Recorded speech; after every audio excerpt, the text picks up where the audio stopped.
Ma petite amie a publié « J'accepte les candidatures, célibataire pour l'été ». Alors que nous étions encore ensemble, j'ai commenté « Candidature refusée ». Ensuite, j'ai changé mon statut en célibataire et j'ai identifié sa mère. Le post a disparu en quelques minutes. Le message qui a fait exploser ma vie est apparu un mercredi après-midi alors que j'étais dans une chambre d'hôtel à Lyon, terminant un séminaire de 3 jours pour ma société de logiciels. C'était la dernière session, une conférence terriblement ennuyeuse sur la cybersécurité, et je faisais ce que tout le monde dans la salle faisait, faire défiler machinalement les réseaux sociaux. C'est là que je l'ai vue. C'était une photo de ma petite amie Léa sur un rooftop parisien. Elle portait une nouvelle robe que je ne connaissais pas, tenait un cocktail et riait face à l'objectif avec un groupe d'amis. Nous étions ensemble depuis 3 ans et vivions ensemble dans une maison dont j'étais propriétaire depuis 2 ans. Je l'aimais, ou du moins j'aimais la personne que je pensais qu'elle était. La photo était superbe, mais la légende était une véritable ogive tactique visant directement ma vie. On pouvait y lire « Les jours rallongent » et ma liste d'exigences aussi. J'accepte les candidatures, célibataire pour l'été, Hot Girl Summer. J'ai lu une fois, puis 2. J'ai zoomé sur la photo en cherchant un indice, un signe qu'il s'agissait d'une blague ou d'une référence privée que je n'aurais pas saisie. Mais il n'y avait rien. C'était juste une déclaration publique audacieuse indiquant que la femme avec qui j'étais engagé dans une relation sérieuse de longue durée annonçait sa disponibilité au monde entier.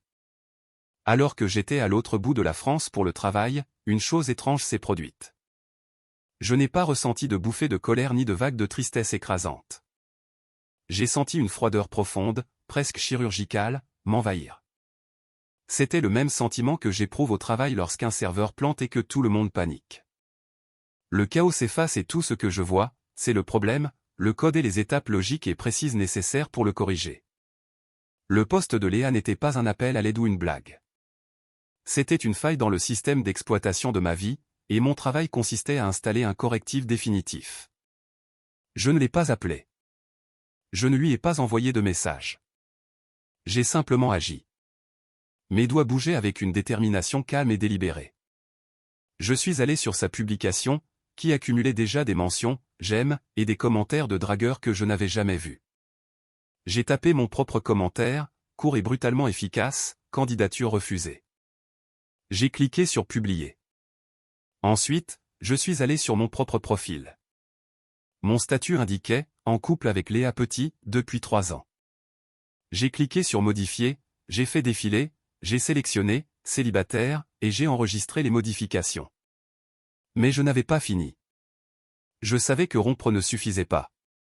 Toute la vie de Léa était mise en scène pour un public. Sa plus grande peur n'était pas de me perdre, c'était de perdre le contrôle de son image. Elle allait me dépeindre comme le petit ami jaloux et possessif qui ne comprenait pas l'humour. Je devais démanteler son récit de manière préventive avant même qu'elle ait la chance de l'écrire.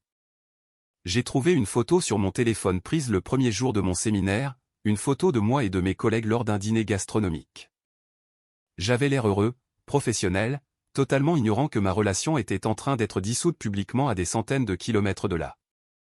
Je l'ai publié avec ma propre légende, un excellent séjour à Lyon.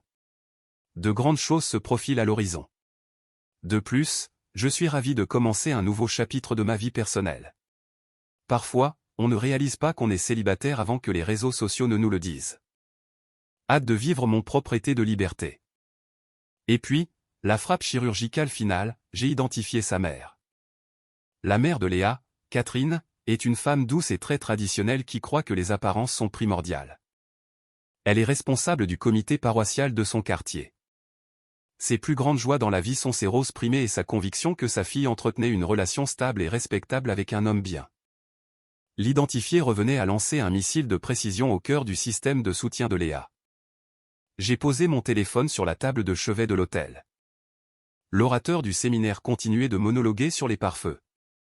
Je ne ressentais rien, juste un calme silencieux et concentré. Cela a pris moins de 5 minutes. Mon téléphone a commencé à vibrer. Un message de Léa, retire ça tout de suite. Puis un autre, qu'est-ce qui ne va pas chez toi? Pourquoi as-tu identifié ma mère? Puis un appel téléphonique. Je l'ai mis en sourdine. Puis un autre message, c'était une blague pour booster l'engagement, espèce de psychopathe. Tu m'humilies. J'ai repris mon téléphone et je suis retourné sur son profil. Le post avait disparu, évaporé comme s'il n'avait jamais existé. Mais le mal était fait. La capture d'écran était déjà enregistrée sur mon téléphone. Ces appels continuaient de pleuvoir les uns après les autres, frénétiques et furieux. J'ai tout laissé passer sur messagerie. Je n'avais pas besoin d'entendre sa voix. Ses actes avaient été assez éloquents. Elle voulait être célibataire pour l'été. Je venais de traiter sa candidature et de l'approuver avec effet immédiat. Elle n'allait simplement pas aimer les conditions générales. Première mise à jour, cela fait une semaine depuis ce que mes amis appellent maintenant l'affaire de la candidature. Les retombées ont été exactement aussi chaotiques et satisfaisantes que je l'avais prévu. Merci à tous pour le soutien et les commentaires hilarants. Je suis rentré de Lyon le lendemain. Je n'ai pas envoyé de message ni appelé Léa. J'ai simplement éteint mon téléphone. Je savais qu'elle serait à la maison à m'attendre pour une embuscade. Je devais contrôler le terrain. Alors, avant de rentrer, j'ai fait 2 arrêts. D'abord, je suis allé chez un serrurier et j'ai mis un jeu complet de nouvelles serrures de haute sécurité à l'arrière de ma voiture. Ensuite, je suis allé au cabinet de mon avocat. Je voulais m'assurer que chacun de mes prochains mouvements soit juridiquement inattaquable. Comme mon nom est le seul sur l'acte de propriété et le prêt immobilier, il a confirmé qu'en tant que partenaire non marié ni pacsé, elle n'avait aucun titre de séjour permanent. Mon poste public et son aveu ultérieur qu'elle plaisantait sur le fait d'être célibataire étaient des motifs plus que suffisants pour mettre fin à cette cohabitation. Je suis finalement arrivé devant la maison vers 18 h. La voiture de Léa était dans l'allée. Alors que je m'approchais de la porte d'entrée, elle l'a ouverte brusquement. Son visage était un mélange de maquillage coulant de larmes et de rage pure. « Où étais-tu » a-t-elle hurlé. « Je t'appelle depuis 24 heures. Tu m'as humilié. » Ma mère fait une crise de nerfs. Je suis passé devant elle pour entrer dans la maison, ma valise roulant derrière moi. Elle n'a pas aimé mon poste, ai-je demandé calmement. « Tu es un gamin malfaisant et vindicatif » a-t-elle crié en me suivant. C'était une blague. Toutes les filles le faisaient. C'était sur l'empowerment féminin. Tu l'as pris, tu l'as déformé et tu m'as fait passer pour une idiote. Je me suis arrêté dans le salon et je me suis retourné pour lui faire face. Non, Léa, ai-je dit d'une voix basse et assurée. Tu t'es fait passer pour une idiote toute seule. Tu m'as publiquement manqué de respect ainsi qu'à notre relation pour quelques j'aime. Tu as annoncé au monde entier que tu étais disponible. La seule chose que j'ai faite, c'est de te croire. Je ne suis pas disponible, a-t-elle pleuré, les larmes reprenant de plus belle. Je t'aime. C'était juste une légende stupide. Tu vas gâcher 3 ans pour une légende ? Je ne gâche rien du tout. C'est toi qui l'as fait, ai-je répondu. Tu n'as juste pas eu le cran de le faire en face. Alors tu l'as fait là où ça compte le plus pour toi, en ligne. Eh bien, félicitations. Ton post est devenu viral d'une certaine manière. Tu es célibataire maintenant. Tes affaires sont dans la chambre d'amis. Je veux que tu sois parti d'ici la fin du week-end. L'expression de choc sur son visage était profonde. Elle pensait sincèrement que ce serait une simple dispute, qu'ensuite je m'excuserais d'avoir surréagi et que les choses redeviendraient normales. Elle n'avait aucune notion des conséquences permanentes. Tu ne peux pas me mettre dehors, a-t-elle bégayé. J'habite ici. J'ai des droits. Non, tu n'en as pas, ai-je dit. Tu as des objets et tu as jusqu'à dimanche 17 h pour les déménager. Après ça, je change les serrures. La dispute a dégénéré à partir de là. Elle a crié, pleuré, marchandé, juré qu'elle ne recommencerait jamais. Mais pendant tout ce temps, elle n'a jamais présenté de véritables excuses sincères. Elle était désolée d'avoir été prise. Elle était désolée que je l'ai humiliée, mais elle n'était pas désolée de l'avoir fait au départ. Le meilleur moment a été le drame persistant avec sa mère. Catherine avait apparemment appelé Léa, l'avait passée au savon, puis avait exigé de voir le post original. Quelqu'un le lui avait envoyé. La nature publique du manque de respect et le fait que moi, le petit ami stable et respectable, ait été celui qui l'avait dénoncé avait complètement brisé l'image que Catherine avait de sa fille parfaite. Pour la première fois, il semblait que Léa n'était pas capable de manipuler l'histoire pour se faire passer pour la victime. Elle a passé les 2 jours suivants à faire ses cartons, alternant entre un silence boudeur et des éclats de colère furieuse. Je suis resté dans mon bureau, porte fermée, à travailler. Chaque fois qu'elle essayait de déclencher une autre dispute, je répétais simplement la même phrase, « Tu as jusqu'à dimanche 17h. » Le dimanche après-midi, une camionnette de location est arrivée, conduite par son père qui avait l'air très mécontent. Ils ont chargé ses affaires dans un silence quasi total.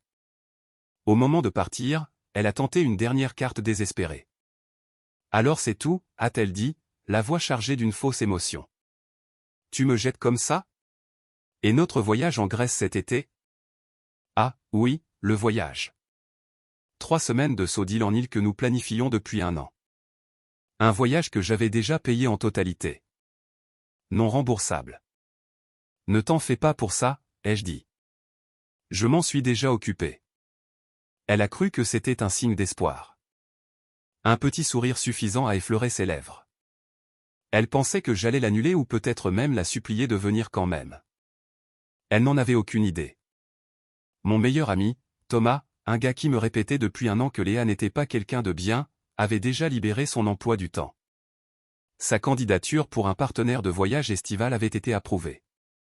Deuxième mise à jour, cela fait 1 mois depuis l'implosion de l'opération Hot Girl Summer. Le silence dans ma maison est glorieux. Merci encore pour votre soutien massif. Il semble que beaucoup d'entre vous aient eu affaire à une Léa dans leur vie. Après son déménagement, la réalité de sa nouvelle vie de célibataire a semblé la frapper de plein fouet.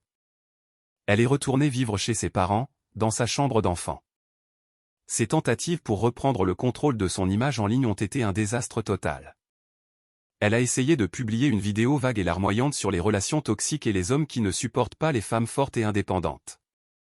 La section des commentaires a été brutale. Des dizaines de personnes, y compris certains de nos amis communs, ont fait référence à son post original. Ça n'a pas commencé parce que tu as annoncé que tu étais célibataire alors que tu avais un mec ? Être forte et indépendante est une chose, être irrespectueuse en est une autre. Le hashtag candidature refusée a commencé à devenir viral sous sa publication. Elle a supprimé la vidéo en quelques heures. Puis sont venues les menaces juridiques.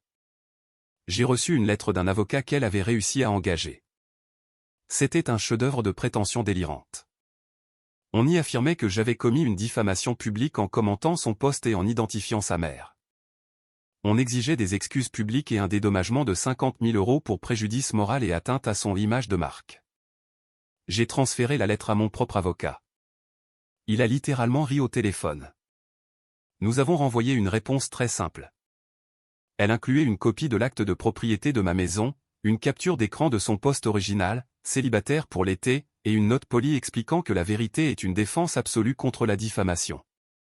Nous avons également joint une facture pour le coût du changement des serrures et du nettoyage professionnel des moquettes pour éliminer l'odeur de son arrogance.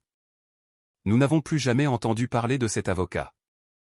Le vrai plaisir, cependant, a été le voyage en Grèce. Comme je l'ai mentionné, j'ai invité mon meilleur ami Thomas. Nous sommes partis il y a 2 semaines. Pendant 3 semaines, nous avons vécu la vie que Léa avait prévue pour elle-même, mais sans le besoin constant de prendre des selfies et de se plaindre de la lumière. Nous sommes allés à Santorin, Mykonos, en Crète. Nous avons fait de la randonnée, de la voile et mangé une nourriture incroyable. Ce furent sans aucun doute les meilleures vacances de ma vie. Et j'ai tout documenté, pas de manière excessive, juste une belle photo bien composée tous les quelques jours sur mes réseaux sociaux. Une photo de moi et Thomas sur un bateau avec le bleu éblouissant de la mer Égée derrière nous.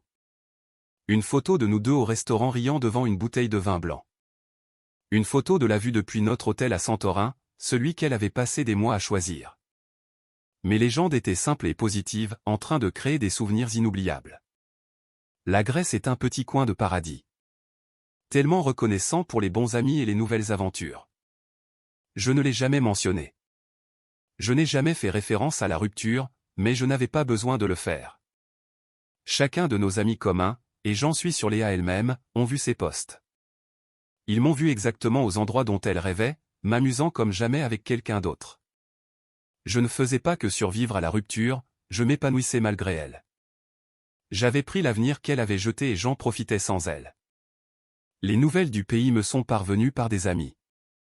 Léa est apparemment misérable. Elle voit mes publications. Ses parents en auraient assez de la voir traîner dans la maison. Son été de fille sexy a consisté à se disputer avec sa mère et à essayer de reconstruire son image en ligne brisée. Elle a essayé d'organiser un voyage avec ses amis dans un complexe hôtelier bon marché au Mexique, mais ça a échoué parce que personne ne voulait payer pour elle. Elle pensait que son post sur les réseaux sociaux était un coup de force, un moyen d'avoir le beurre et l'argent du beurre. Elle voulait la sécurité de notre relation tout en faisant de la publicité publique pour quelque chose de mieux. Elle a fondamentalement mal compris la nature de notre lien. Ce n'était pas un partenariat de marque, c'était basé sur le respect. Et au moment où elle a brûlé ce respect pour quelques mentions j'aime, toute la structure s'est effondrée. Mise à jour finale, j'écris ce dernier chapitre depuis ma terrasse en regardant le coucher du soleil. Cela fait 6 mois que j'ai vu ce fameux post pour la première fois. Ma vie est calme, paisible et m'appartient entièrement. Le voyage en Grèce a été un tournant. Il a balayé les derniers sentiments persistants de colère et les a remplacés par un profond sentiment de liberté. L'histoire de la chute de Léa est devenue une légende locale dans notre cercle social. Sa tentative de devenir influenceuse s'est retournée contre elle de la manière la plus spectaculaire possible. Sa marque, qui reposait sur une base de fausse authenticité, a été exposée comme étant simplement fausse. Le post, célibataire pour l'été, n'était pas seulement une trahison, c'était une décision commerciale catastrophique. Elle a perdu toute crédibilité. Aux dernières nouvelles, elle travaille comme réceptionniste dans un cabinet dentaire, un emploi que son père lui a trouvé. Ses réseaux sociaux sont maintenant principalement des photos du chien de ses parents. Sa mère, Catherine, m'a envoyé une courte carte manuscrite il y a quelques mois. C'était des excuses. Elle s'excusait pour le comportement de sa fille et pour ne pas l'avoir vue plus tôt. Elle disait espérer que j'étais heureux. C'était un geste élégant et je l'ai apprécié. Je n'ai jamais répondu, mais j'étais content qu'elle ait compris. La partie la plus satisfaisante de toute cette épreuve n'a pas été bruyante ou dramatique. Ce fut le démantèlement calme et méthodique de toute sa vision du monde.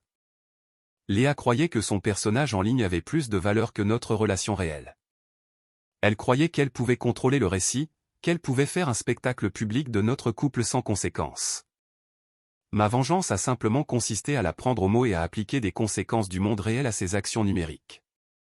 J'ai commenté, candidature refusée, non seulement à son poste, mais à toute sa philosophie de vie. Sa candidature pour me traiter avec irrespect, refusée. Sa candidature pour utiliser ma vie et mes ressources afin de construire sa fausse image de marque, refusée. Sa candidature pour avoir un partenaire stable et aimant tout en auditionnant publiquement ses remplaçants, refusée. Refusée, refusée, refusée. Je l'ai croisée une fois il y a environ un mois. J'étais au supermarché un samedi matin. Elle était dans la file d'attente devant moi, achetant un plat préparé triste et une bouteille de vin bon marché. Elle avait l'air normale. L'éclat de l'influenceuse avait disparu. Elle n'était plus qu'une personne ordinaire, fatiguée et malheureuse. Elle m'a vu et, pendant une seconde, une lueur de son ancienne colère arrogante a brillé dans ses yeux, mais elle a disparu en un instant, remplacée par un regard de pure humiliation vaincue. Elle s'est simplement détournée et a refusé de me regarder à nouveau. Je n'ai pas dit un mot. J'ai juste payé mes courses et je suis parti. Il n'y avait plus rien à dire. J'avais déjà dit tout ce qui devait l'être en quelques clics. Elle voulait être célibataire pour l'été. J'ai juste fait en sorte qu'elle obtienne exactement ce qu'elle souhaitait. Et à en juger par son apparence, son été ne s'est jamais terminé. Et le mien ne fait que commencer.